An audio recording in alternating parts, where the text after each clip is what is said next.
各位书机械小教室的朋友，大家好。我是肌肤监测的宋凤医师，专讲科学证据的皮肤科医师。那今天我们要录圣诞节特辑，中元节特辑这样。不是，也不是。那旁边这位女人是谁？那就是中秋节特辑，这样对了吧？对。中秋节特辑，我们特别请嫦娥来帮我们发月饼这样。那今天要告诉各位，吃了月饼以后，如果得了荨麻疹或者秋天洗澡洗得太热，身体痒怎么办？那这样要开始了吗？开始。嫦娥来了，我们就要先谈月饼。你知道中秋节，每次都要讲错。中秋节吃月饼最可能发生的疾病是什么？就是以肠胃科来说，就是闹肚子嘛；以皮肤科来说，就是闹肚子后的荨麻疹。来，荨麻疹，荨麻疹荨麻疹在中医叫风疹块，其实风疹块的风就是来来去去乱七八糟的意思。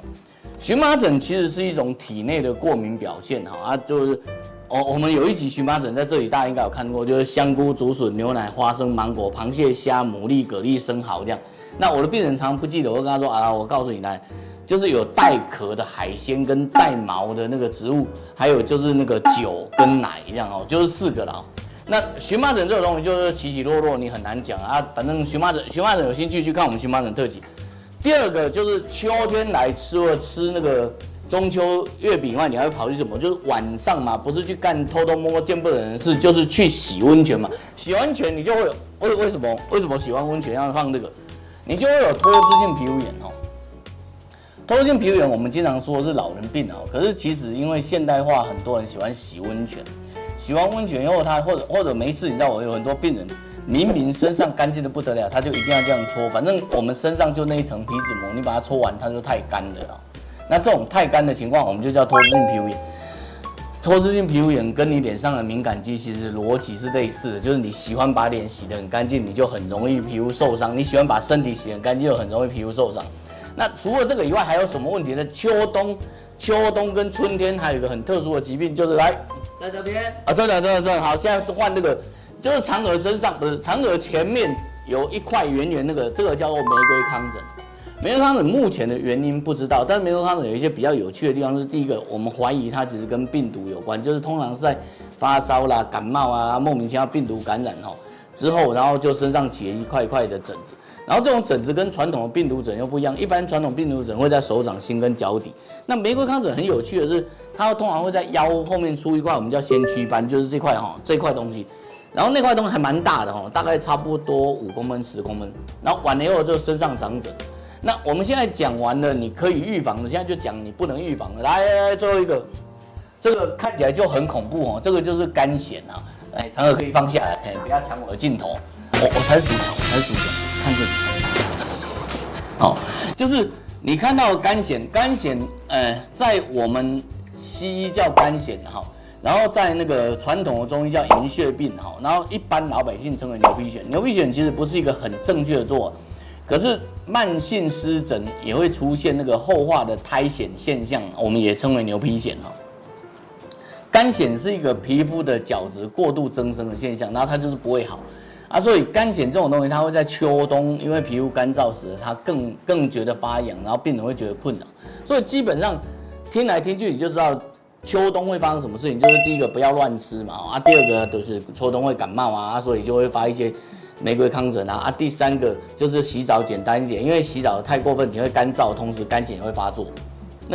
秋冬的照顾，所有的照顾都是全人照顾那全人照顾很简单，就是体内体外嘛。那体内我们就是像再秀一次，就是香菇、竹笋、牛奶、芒果、芒果、螃蟹、虾、牡蛎、蛤蜊、生蚝，还有酒这样。字幕组这次没崩溃，对吧？可是呢，体外照护就比较困难简单讲，你没有油怎么办？那问一下嫦娥，没钱怎么办？没钱就这样，对吧？没钱你就去赚嘛。所以第一个没钱你就省着点花嘛，然后没事去赚嘛，来点外快嘛。什么叫省着点花？就是随着年纪增加，你的皮肤的油脂会渐渐减少。所以呢，随着年纪增加，通常女生超过25岁，男生超过30岁，我们就不准他去洗温泉了。偷偷跑去洗温泉的不干皮肤科的事然后不要浸泡，不要搓揉，不要洗得太干净，不要用皂哈，这样子。然后体外呢，就是当你没有钱的时候，你就要去赚嘛，所以不得已的时候，你就要擦点那个保湿乳液嘛。那保湿乳液其实是有选择的，我们之前也谈过保湿乳液哦，如果大家还记得的话，在这里哦。你知道那个月宫寒冷，我们的兔子各位可以看到，它都已经从长毛兔变成短毛兔了。所以关于那个缺油这段要怎么补充油脂，大家知道有讲究，我们来问一下玉兔。最懂补油。哎，这个很简单，这个跟各位讲一下哈，就是我们以前也拍过这一集，如果你有兴趣可以看一下这里啊。这一集的部分谈的就是说，在一般的保湿乳液里头，特别是脸部保湿乳液，它会给一点那个矿物油。那我是医师，我不是制造商，所以我也不知道为什么有些油我们做起来它的那个毛孔就会堵塞，有些油它做起来毛孔就不会堵塞。所以如果你要用安全油脂的时候，我们还是建议的，所谓的安全油脂是它长期使用的时候，它的累积剂量不会堵塞毛孔。你的用油的目的是补充你越来越少的油，对吧？结果你把你自己毛孔塞掉以后，你不是自私欲焚吗？对不对？你不是饮鸩止渴吗？